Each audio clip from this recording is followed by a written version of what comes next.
자, 오늘 기초화학 마지막 시간이에요. 그죠? 3시간 분량 정도가 남았고, 그 다음에 오늘 3시간 수업에 대한 계획을 잠깐 세우면은, 내용 정리가 조금 뒷부분에 좀 남았습니다. 그죠? 그리고 한 2시간 정도 할애를 해서 60문항의 문제를 풀 거예요. 60문항 문제 풀고, 물론 우리 실강 듣는 학생들한테는 제가 지난주 과제물로 이제 드렸으니까 60문제를 한번 같이 풀어보면 될 거고, 그 다음에 인강 듣는 학생들은 이제 문제풀이 딱 들어갈 때 문제가 풀려 있는 상태에서 들었으면 좋겠다라는 얘기를 다시 한번 하고 시작을 하도록 할게요. 자, 지난 시간에 한 거 좀 어려운 부분이었어요. 왜 어렵다고 늘 얘기를 하냐면 내용 자체가 뭐 어려운 것도 있지만 그만큼 우리가 화학 학습을 할 때 맨 뒷부분에 있는 관계로 우리 학생들에게 노출 빈도가 좀 작다라는 이야기를 계속 강조하고 있습니다. 그 이유는 뭐냐면 그냥 노출 빈도가 작다라는 걸 우리 학생들한테 인지시켜 주려는 게 아니라 뭐예요? 그만큼 반복 학습을 좀 필요로 한다. 그런 요구가 되는 그런 부분이다라는 걸 지금 강조하고 있는 거라는 거 염두에 두시고, 자, 지난 시간에 했던 거 잠깐 복습 한번 합니다. 자, 지난 시간에 산염기에 대한 이야기를 했고요. 그 다음에 산화환원 반응에 대한 이야기를 좀 진행하다가 오늘 이제 산화환원 반응 마무리 짓고 그 다음에 연력학 쪽으로 좀 들어갈 거예요. 그렇죠? 자, 산염기 중화 반응하면은 딱 떠오르는 게 산과 염기가 반응해서 그 다음에 뭘 만들어내냐면 생성물 쪽에 염과 물과 그리고 열을 발생시킨다 그랬어요. 그죠? 그 염에 대한 이야기를 좀 해보려고 합니다. 염은 크게 두 가지로 분류를 한다 그랬어요. 그죠? 물에 잘 녹느냐 녹지 않느냐. 그 다음에 얘가 염 상태에서 수소나 수산화이온을 포함하고 있느냐 포함하고 있지 않느냐의 여부에 따라서 두 분류로 분류를 하는데, 첫 번째는 물의 용해성에 관련된 그 분류 방법이죠. 그죠? 첫 번째, 물에 잘 녹는 염을 무슨 염이라고 한다?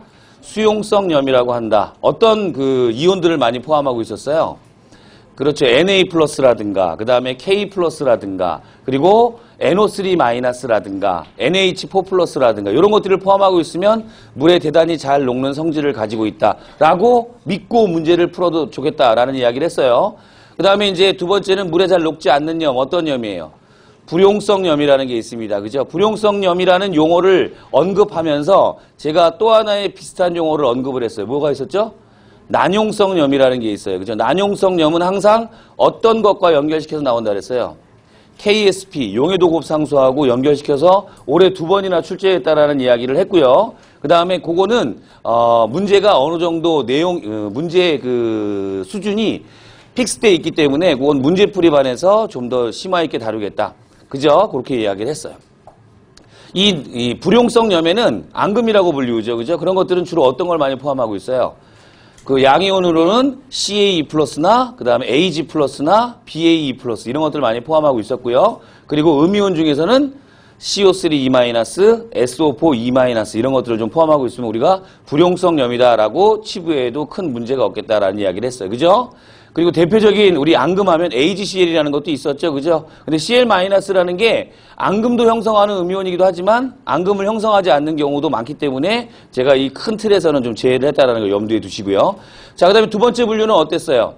자, 수소이온이나 수산화이온을 포함한다, 포함하지 않는다의 여부로 액성하고는 관련 없이 산성염, 그 다음에 중성염, 그 다음에 염기성 염이라는 걸로 분류를 한다. 기초화학에서는 일단 용어 정도까지만 말씀을 드리고 말았어요. 그죠? 그리고 그거는 조금 발전시켜가지고 STP 화학에서 이야기를 할 거다, 이런 이야기입니다. 그렇죠? 그리고 뭐 염의 액성이라든가 이런 것들은 우리가 STP 화학에서 좀 더 디테일하게 좀 다룰 거다라는 거 다시 한번 말씀드리고요.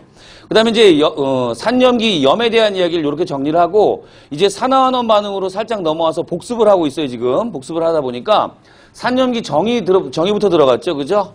산화환원 반응의 정의부터 들어갔죠. 그죠? 자, 산화환원 반응의 정의는 먼저 산화부터 정의 내립시다. 누구랑 결합하는 거예요? 산소랑 결합하는 것이고, 그 다음에 뭐가 떨어져 나가는 거죠? 수소가 떨어져 나가는 것이며, 원론적인 정의로는 뭘 잃는 반응이다? 전자를 잃는 반응이다. 그렇죠? 그 다음에 산화수에 대한 이야기는 사실 기초화학에서 언급을 안 했어요. 그죠? 안 했는데 뒷부분에 좀 하다 보니까 산화수 얘기가 조금씩 나왔죠. 그죠? 그걸 조금 정리한다면 수소의 산화수는 주로 얼마였어요?